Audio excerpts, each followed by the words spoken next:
자, 문학 첫 번째 시간 시작하겠습니다.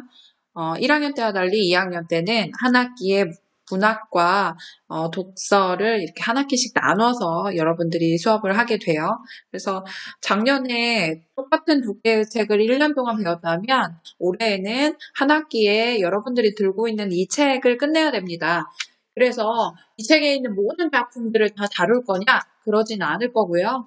선생님이 좀 중요하다고 생각되는 그런 자료들을 가지고 여러분들과 수업을 하도록 하겠습니다.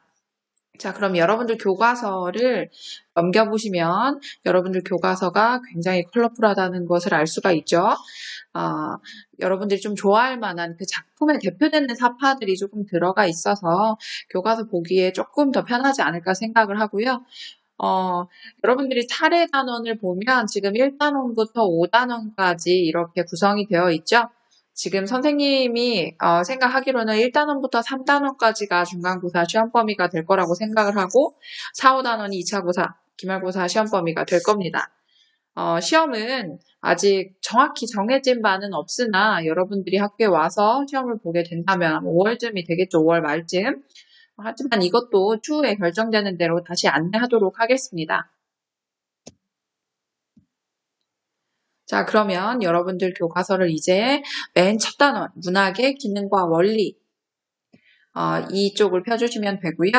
우리는 그 중에서도 가장 먼저 문학의 본질에 대해서 배울 겁니다. 자, 문학의 본질 하면 본질에서부터 우리가 막히죠. 단어의 의미가 뭘까요? 본질.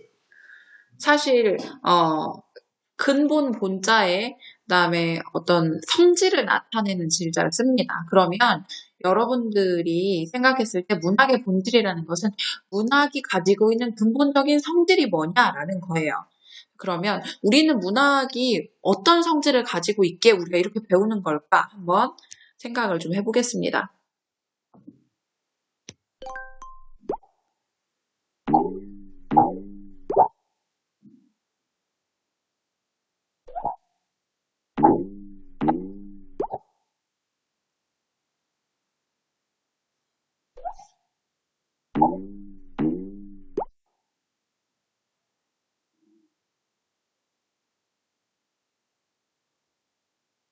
여기서 보면 사실 문학의 본질이라는 게 여기 답이 다 나와 있죠. 그죠? 이게 결국에는 우리가 추구해야 될 학습 목표하고 같습니다. 문학은 우선 정서적으로 미적인 아름다움이라는 뜻이죠. 아름다움 이라는 것에서 우리한테 어떤 영향을 줘요. 그러니까 우리가 드라마를 보는 거, 그다음에 음악을 듣는 거 이런 게 문학의 기능과 비슷하다고 생각하면 됩니다. 그리고 사실 우리가 문학 작품을 읽으면서 그냥 이제 뭐 공감이 돼 혹은 정말 아름답다 이렇게 해서 끝나는 게 아니라 우리가 문학 작품을 통해서 간접적으로 우리가 사는 세계를 좀 이해할 수 있고 이 삶의 본질이라는 게 뭐냐 이런 것도 깨닫게 할 수 있다는 게 바로 이 문학의 본질이라는 것이죠. 여러분들이 그 본질을 꼭 깨닫고 갈 수 있었으면 좋겠습니다. 자, 그러면 다시 교과서로 넘어와서 우리가 이렇게 정서적, 미적으로 어떤 영향을 받는지, 문학 작품을 통해서 우리가 어떤 삶의 깨달음을 얻을 수 있는지 작품을 통해서 실제로 들어가도록 하겠습니다. 우리가 맨 처음 만날 작품은 배를 매며예요. 이 교과서가 너무 마음에 들었던 게 문학의 본질 딱 첫 번째로 사랑시를 넣어놨습니다. 우리가 맨날 배우는 시들 뭐 있어요? 무슨 일제강점기 좀 전쟁 혹은 독재 시절 굉장히 암울한 시대들을 그리는 시들을 많이 접했는데 맨 처음 여러분들한테 제시되는 시가 사랑시라서 그런 점에서 교과서가 아주 마음에 듭니다. 여러분들이 배웠던 사랑시가 뭐가 있을까요? 자, 이렇게 질문을 해도 아무도 대답을 안 하겠죠. 여러분들이 배운 사랑시 중에 여러분들이 6학 만화 그렸던 게 있습니다. 정철의 송미인곡. 그것도 사랑시예요, 사실. 임금님에게 신하가 바치는 알랑방귀 끼는 시 이렇게 얘기할 수도 있지만 그렇게 얘기하는 사람도 있는 반면에 그걸 그냥 남자 여자로 치면 여인이 남성에게 보내는 되게 구구절절한 연정시란 말이에요. 우리는 맨날 이렇게 막 이별의 정한 이런 시들을 주로 많이 배워왔는데 이 배를 매면은 그런 것과 같이 막 뭔가 누가 또 눈물을 흘리고 이런 시냐 또 그러지 않아요. 그래서 굉장히 서정적이고 아름다운 시로 우리 문학 작품 맨 첫 번째 수업을 시작해 보도록 하겠습니다. 자, 그러면 선생님이 항상 얘기를 했어요. 시를 읽을 때 우리가 어떻게 접근하면 되느냐. 그러니까 문제풀이를 한다는 차원에서도 그렇지만 어쨌든 우리가 맨 처음 시를 읽을 때 어떤 식으로 접근하면 좋으냐 이렇게 얘기를 했을 때 맨 처음 봐야 되는 게 뭡니까? 제목이죠, 제목. 제목을 봐야 되겠죠. 항상 먼저 제목을 봅니다. 배를 매며라는 제목이 딱 들어와 있어요. 여러분들이 봤을 때 배를 매며 뭘 맨다는 얘기지? 매면서 뭘 사랑을 한다는 얘기인가? 뭐 이렇게 얘기할 수도 있고 궁금증을 가지면서 이제 우리 작품을 보게 되는 거죠. 작가 동영상은 넘어가도록 하겠습니다. 자, 그래서 여러분들 그 다음 장을 넘기면 배를 매며 또 비슷한 사파가 이렇게 하나 나오는데 우선은 첫 번째로 여러분들이 작품 읽기 전에 봐야 될 것이 있어요. 작품 읽기 전에 여러분들은 항상 제목을 먼저 보고 유추를 합니다. 어떤 이야기가 펼쳐질까? 그 다음에 두 번째로는 시적 화자를 보는 거죠. 누가 말하고 있는지 이거 말하는 사람이에요. 이게 시든지 소설이든지 다 이 이야기를 전달해주는 사람이 있어요. 말하는 사람. 이 말하는 사람의 태도와 목소리가 굉장히 중요합니다. 그러니까 항상 시적 화자가 누구인지를 파악해야 돼요. 근데 어떤 경우가 있냐면 시적 화자가 자기를 드러내는 경우가 있고 그렇지 않은 경우가 있어요. 시적 화자가 드러나는 경우는 이제 우리가 작품 속에서 나 혹은 우리 이런 식으로 등장을 하게 됩니다. 근데 시적 화자가 겉으로 드러나지 않는 경우가 있어요. 문제는 표면에 작품의 화자가 드러난다, 드러나지 않는다 이렇게 얘기를 하죠. 그러지 않을 경우에는 이 숨어있는 화자가 중점적으로 보는 시적 대상이 있습니다. 그 시적 대상이 누군지를 파악하면 돼요. 만약에 작품 제목에 선재리 안학내들 이렇게 돼 있다고 쳐요. 그러면 작품 제목부터 나는 선재리 안학내들 얘기할 거야 라고 작품 제목에 나와 있잖아요. 그러면 이 작품에서는 시적 대상이 선재리 안학내들이 되는 것이고 이 대상이 굉장히 중요하다고 여러분들이 생각하면 되겠죠. 그 다음에 파악해야 될 건 사람이 나왔으니까 주인공 나왔으면 이 사람이 어떤 상황에 있느냐를 파악해야 되겠죠. 상황 파악하는 게 굉장히 중요합니다. 근데 이 상황을 어떻게 파악하느냐. 이 상황 파악하는 건 어쨌든 시를 한번 읽어봐야 돼요. 근데 두 가지예요. 좋아, 나빠. 이 두 가지로만 판단해도 성공한 겁니다. 전체적으로 읽어봤을 때, 좋은 것 같아요. 상황이 괜찮은 것 같아요. 혹은 나쁜 것 같아요. 이 판단을 어떻게 하느냐? 시어를 가지고 판단하는 거예요. 우리는 기본적으로, 이건 좀 긍정적인 시어야. 이건 좀 부정적인 시어야. 이것을 모국어 화자기 때문에 그 느낌을 알아요. 그래서 뭔가 어둠, 그다음에 뭐 밤, 칠흑 같다 이런 단어들이 나오면 조금 분위기가 부정적이네 이렇게 생각하게 되고 그리고 뭐 밝음, 햇빛, 더 하늘 위로 뭐 이런 거 생각하면 좀 긍정적이다라고 우리가 느낄 수 있겠죠. 그 정도의 상황 파악만 하면 됩니다. 그럼 이 상황 속에서 만약에 좋은 상황이면 이 좋은 상황 속에서 이 시적 화자나 대상이 어떤 정서 태도를 보이느냐. 이제 이거 파악하는 게 중요해요. 이게 제일 중요합니다, 사실. 이 정서와 태도를 파악하는 것에서, 시 파악의, 80% 정도가 끝난다고도 할 수가 있겠죠. 좋은 상황에서, 상황이 좋아요. 이 좋은 상황에서 좋아하느냐, 아니면 상황은 좋으나 이 사람이 별로 그 상황에 대해서 긍정적으로 생각하지 않느냐, 이게 태도가 달라질 수도 있어요. 나쁜 상황. 일제강점기인데 이 사람은 일제강점기에 그럼에도 불구하고 나는 이 일제강점기를 헤쳐나가야지 하는 의지적 태도가 있느냐, 아니면 자기 자신을 부끄러워하느냐, 뭐 이런 태도들을 우리가 다 파악할 수 있게 되겠죠. 자, 그 다음에 이렇게 정서와 태도를 판단하면 사실 시를 다 파악한 거나 다름없어요. 여기까지 읽는 건 우리가 문제 풀 때 혹은 그냥 시를 읽을 때 이 정도까지 파악하면 여러분들은 다 공감하고 시를 이해할 수 있습니다. 근데 이거를 문제 푸는 단계까지 넘기려면 그 단계에서 추가적으로 조금 우리가 내용적으로 파악해야 될 것들이 있습니다. 그것이 뭐냐? 이제 상징적인 시어들을 좀 파악해줘야 돼요. 그리고 이 상징적인 시어들이 이 작품에서 어떤 의미를 가지고 있는지를 파악한 후에 표현법, 마지막으로 표현법을 여러분들이 정리를 해줘야 됩니다. 사실 이 표현법은 여러분들이 모의고사 풀 때 항상 시 연계 문제 나올 때 맨 처음에 나와요. 가와 나와 다 여기에서 뭐 공통된 설명으로 옳은 것은 옳지 않은 것은 표현상의 특징으로 옳은 것은 옳지 않은 것은 이렇게 나오는데 여기서 오답률이 제일 높죠. 기본적으로 표현법이 잘 파악되지 않기 때문이기도 하고 여러분들이 시를 읽을 때 그냥 그 시에 있는 표현법을 달달달달 외우는 식의 형태로 공부를 하기 때문입니다. 그래서 우리가 한 학기 동안 문학작품, 특히 시를 배울 때는 여러분들한테 우선 표현법을 제시를 할 거예요. 여기에서는 이런 표현법이 사용되었습니다. 라고 이야기를 할 겁니다. 그럼 여러분들이 해야 될 일은 이 표현법에, 이 선생님이 제시한 표현법이 이 작품 속에 도대체 어디에 들어있는지를 찾는 거예요. 그게 제일 중요해요.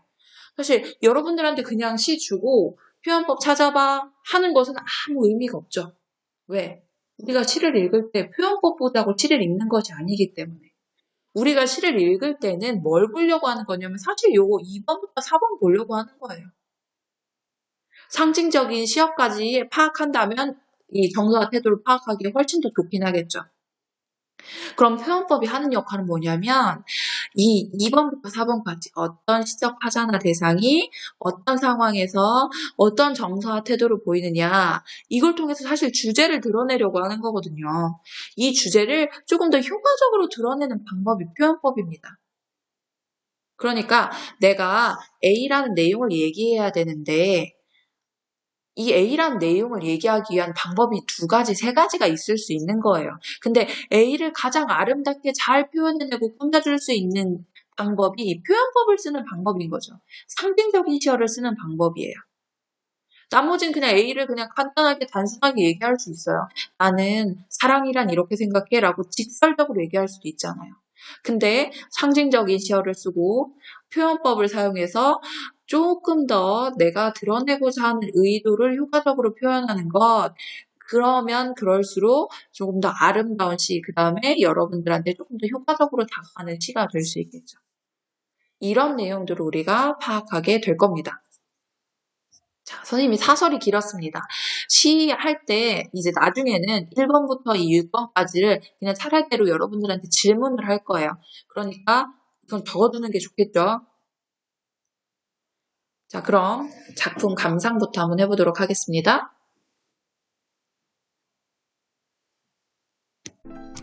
배를 매며 장석남.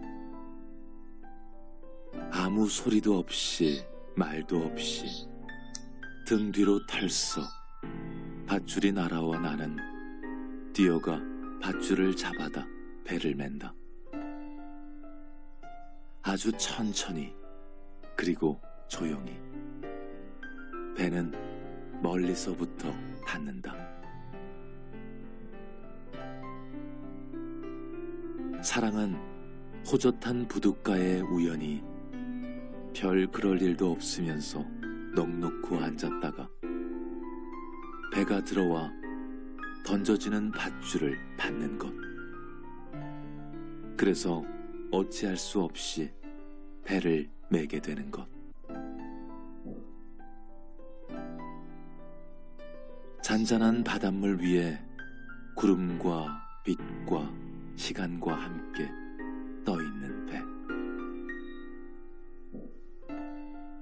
배를 매면 구름과 빛과 시간이 함께 메어진다는 것도 처음 알았다. 사랑이란 그런 것을 처음 아는 것. 빛 가운데 배는 울렁이며 온종일을 떠 있다.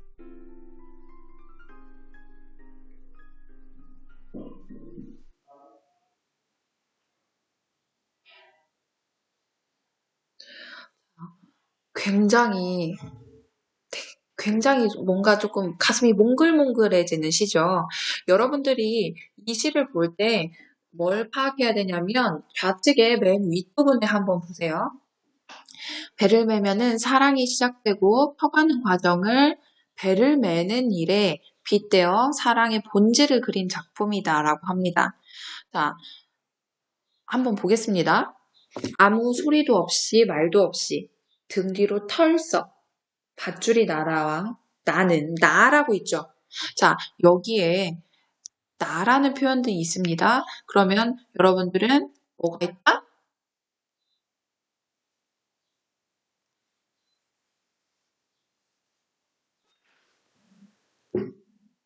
자, 그러면 이제 선생님과 함께 작품을 들었으니까 작품 전문을 한번 보면서 이 작품이 도대체 배를 매며가 뭘 이야기하고 있는지를 한번 파악해 보겠습니다. 배를 매며 아무 소리도 없이 말도 없이 등 뒤로 털썩 밧줄이 날아와 나는 뛰어가 밧줄을 잡아다 배를 맨다. 아주 천천히 그리고 조용히 멀리서부터 닿는다라고 했죠. 자, 여기서 우리는 벌써 시작 화자가 나라는 것을 파악할 수 있습니다. 내가 지금 그럼 무엇을 하고 있냐면 나는 지금 부둣가에서 뭘 하고 있어요? 배를 메고 있어요. 이런 상황입니다. 부둣가에서 배 메는 얘기가 근데 뭐가 그렇게 특별나서? 라고 생각하는데 갑자기 사랑은 이렇게 이야기를 하죠. 호젓한, 굉장히 고요하다는 의미예요. 사람 많이 다니지 않는 부둣가에 우연히. 우연이란 단어가 굉장히 중요합니다. 내가 가려고 간 게 아니라 우연히. 그냥 넋놓고 있다가 배가 들어오면 그냥 던지는 밧줄을 하고 받는 거예요. 그래서 어쩔 수 없이 배를 매게 되는 거래요. 그러니까 사랑이라는 건 내가 의도해서 너 오늘부터 내 픽이야 해가지고 너 나랑 모레 한 2시부터 나랑 사귀게 될 거야. 그때부터 나랑 사랑해. 이렇게 계획적으로 뭔가를 하는 게 아니라 그냥 첫눈에 샹 하고 그냥 반해버릴 수도 있는 그런 우연하고도 어쩔 수 없는 운명적인 성질을 가진 것이다. 이런 식으로 지금 빗대고 있는 겁니다. 그래서 사실은 시적 화자인 나가 부둣가에서 배를 메고 있지만 결국에 하는 이야기는 이 배를 메는 것에 이제 사랑하는 것을 비유하는 거죠. 근데 이 이야기를 굉장히 오버스럽게 하지 않고 덤덤히 이야기를 하고 있어요. 그냥 사랑에 대한 자기 깨달음을, 자기의 생각을 그냥 덤덤하게, 담담하게 지금 이야기를 하고 있죠. 그래서 태도는 뭐 담담한 태도, 담담한 어조, 이렇게 이야기할 수 있습니다. 잔잔한 바닷물 위에 구름과 빛과 시간이 함께 떠 있는 배. 자, 배가 들어와서 던지는 밧줄을 받는 게 사랑하는 거라면, 그럼 밧줄은 의미하는 게 뭘까? 배는 뭔가 나와 사랑할 인연이, 그러니까, 욕 아닙니다. 사람이죠. 사랑하는 사람이고, 그럼 이 밧줄은 그 사랑하는 사람과 내가 맺어지는 인연을 얘기해요. 자, 그러면 그 인연이 맺어질 때 그 배는 내가 사랑하게 될 대상인데 그 대상 주위에는 구름과 빛과 시간이 함께 있어요. 갑자기 이 이야기를 왜 하느냐? 배를 매면 구름과 빛과 시간이 함께 메어진다는 것도 처음 알았대요. 사랑이란 그런 것을 처음 아는 것. 이것 또한 사랑이다라고 얘기하고 있습니다. 지금 여러분들이 보고 있는 사연에서 사랑에 대한 깨달음이 가장 여실하게 드러날 수 있다고도 할 수 있는데요. 사랑은 그 사람을 둘러싼 모든 주변 환경과 사물, 시간 이런 것까지 함께 공유하는 거다라고 이야기를 하고 있는 거예요. 빛 가운데 배는 울렁이며 온종일을 떠 있다. 이렇게 얘기하죠. 그러니까 울렁거림. 생각해 보세요. 내가 누군가를 막 좋아해. 그래서 그 사람과 사랑을 하게 됐어. 그러면 막 보는 것만, 막 보기만 해도 막 가슴이 콩닥콩닥하고, 당연히 그러죠. 가슴이 물렁물렁거리고. 근데 설렘, 기쁨, 뭐 이런 것들이 느껴지면 우리 이 신체적인 변화도 당연히 느껴지잖아요. 이런 것과 같이 이 사람도 사랑에 빠지게 되었을 때, 그때 이 설레는 마음이 바로 이 배가 물렁거리는 것과 같다. 이런 식으로 지금, 뭔가 표현을 해주고 있는 겁니다. 참 교과서에서 이렇게 서정적이고 뭔가 이렇게 포근포근한 시는 접하기 쉽지 않은데 정말 오랜만이죠. 자, 그러면 지금 여기에서 여러분들이 봤을 때, 뭐, 정서와 태도라고 하면 사랑에 대해서 이 사람이, 깨달음을 얻고 있구나. 그 정도로만 여러분들이 이치를 파악하면 됩니다. 그럼 여기서 중요한 건 뭐냐면, 사랑이란 이런 것을 깨달았는데, 상징적인 시어가 뭐가 쓰였고, 어떤 표현법을 사용해서 이 이야기를 교과적으로 했느냐가 중요해요. 지금부터 그걸 다시 한번 정리해 보도록 하겠습니다. 자, 그럼 이번에는 16페이지, 17페이지로 넘어가서 우리가 본 작품을 조금 더 자세하게 다시 한번 짚어보는 시간을 가지도록 하겠습니다. 첫 번째 질문은 뭐냐면 시적 화자는 어디에서 무엇을 하고 있는지 살펴보자고 했습니다.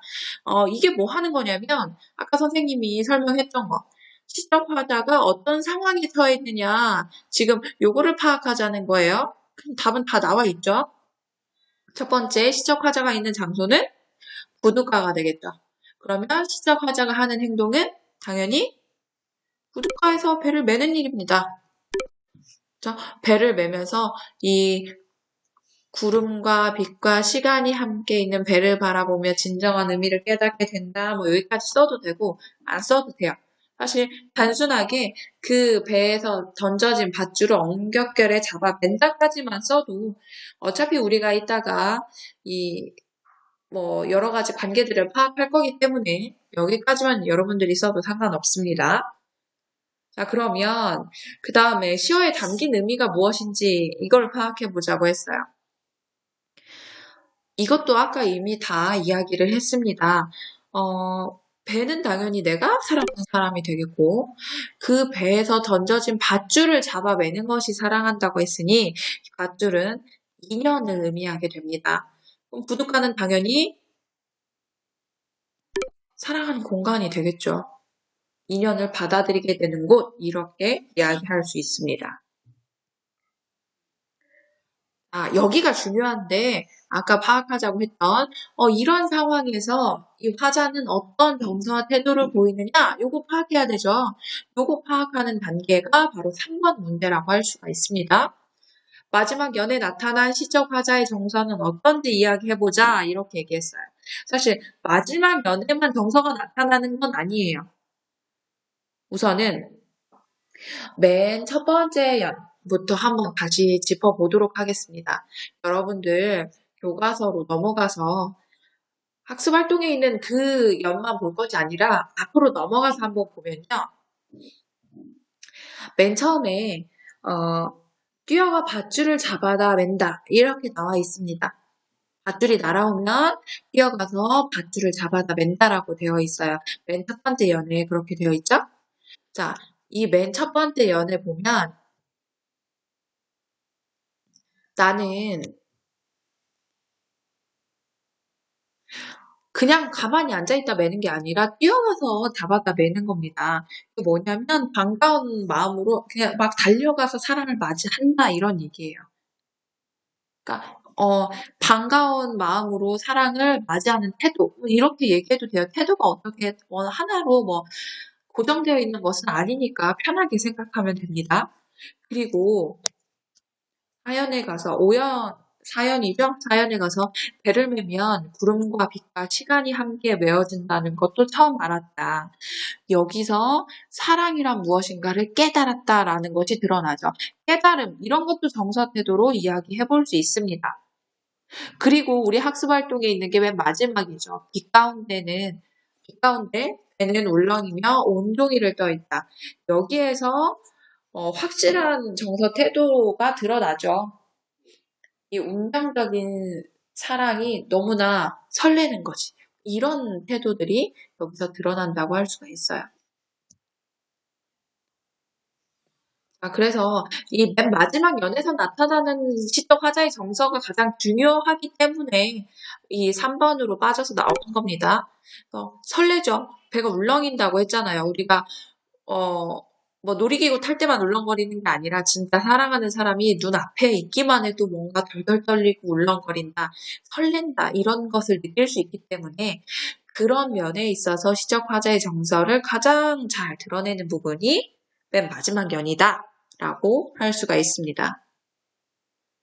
여기까지 우리가 시적 화자의 정서와 태도를 파악했어요. 그럼 이제 할 일은 시어도 아까 파악했습니다. 배, 밧줄, 부두가 상징적인 시어 우리가 다 파악했어요.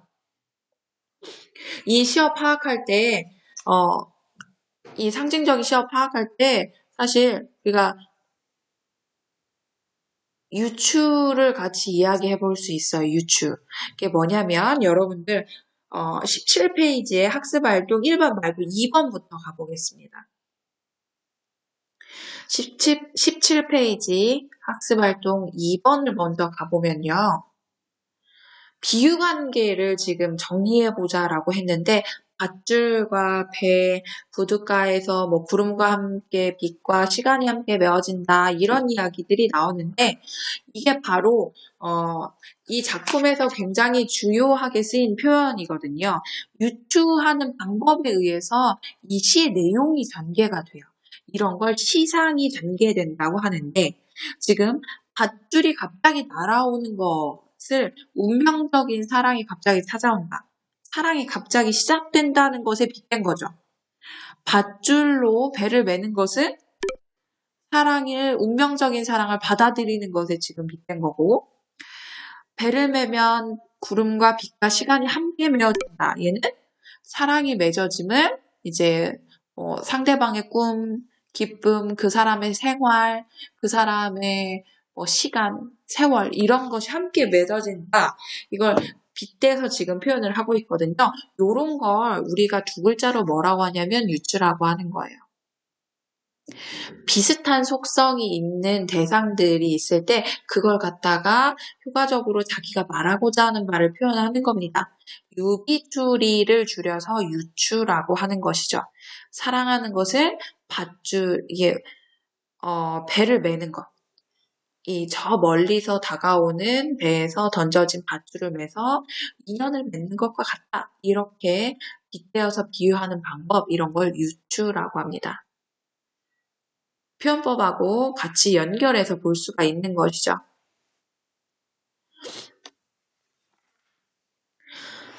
그리고 다시 17페이지 1번으로 넘어가면 이 작품에서는 이렇게 유추의 방법으로 굉장히 비유적인 표현을 많이 썼다. 이거 말고도 리듬감이 느껴진다는 것도 큰 특징 중에 하나입니다. 그러면 리듬감이 어디서 느껴지느냐?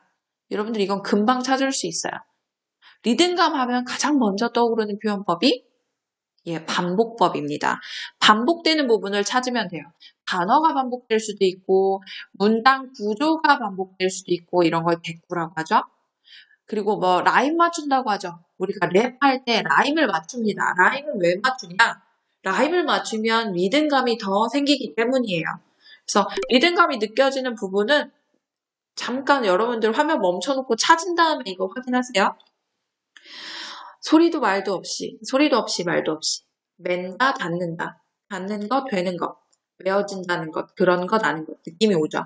몸하는 것 뭐 맨다 닿는다도 못 먹는다 없이 그리고 맨 마지막은 똑같은 구절이 그대로 반복됐으니까 바로 동일하거나 유사한 어휘의 반복이 바로 리듬감을 형성하는 주요한 표현법이었습니다. 자, 그러면 1, 2번에 여러분들이 잘 답을 했다고 하면 3번은 그냥 나오는 거예요. 이 작품이 왜 정서적이고 미적으로 감동을 주는 것 같나요? 당연히 정서적인 감동은 주죠. 왜? 사랑 이야기를 하니까.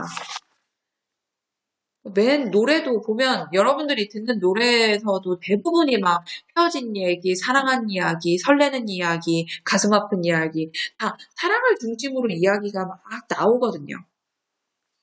이렇게 배를 매며에서는 이 사랑으로 인한 뭐 이런 감정, 정서, 이런 아름다움, 감동을 받을 수 있고, 그리고 비적인 아름다움도, 이런 비유적인 표현, 리듬감, 이런 것에서 우리가 느낄 수 있는 거예요. 그래서, 3번의 답은 1, 2번을 그대로 반복해주면 됩니다. 적절한 비유를 잘 활용했고, 리듬감이 있게 형상화시켰기 때문에, 갑자기 찾아온 사랑이라는 감정을 잘 드러내서 우리가 정서적, 미적으로 감동을 받을 수 있다. 이렇게 정리해 볼 수 있는 거죠. 어렵지 않았죠? 그럼 여러분들은 지금 선생님하고 같이 오늘 1시간 동안 했던 내용을 16페이지, 17페이지에 잘 정리를 합니다. 수업 시간에 잘 따라왔다고 하면 사실 지금 다 정리되어 있어야 맞죠? 이 정리되어 있는 내용을 지금 영상 올라와져 있는 이 카페 게시글 댓글에다가 사진 찍어서 달아주세요. 만약에 사진이 조금 불편하다고 하면 여러분들이 그냥 이 답안 내용을 댓글에다가 다 입력해서 그냥 올려주면 됩니다. 그럼 쉽게 올릴 수가 있겠죠?